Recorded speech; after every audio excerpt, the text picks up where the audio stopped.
we divide 383 by 2 in long division method. So 2 times 1 means 2. On subtracting we get 1. So now this 1 is less than 2. So we put down the number beside this 8. So now it is 18 and 2 times 9 means 18. On subtracting we get 0. So now again we put down the number beside this 3 and we remove this 0. So 2 times 1 means 2. On subtracting we get 1.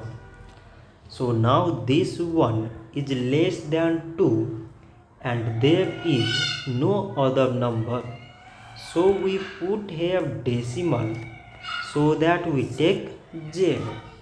So now it is 10 and 2 times 5 means 10.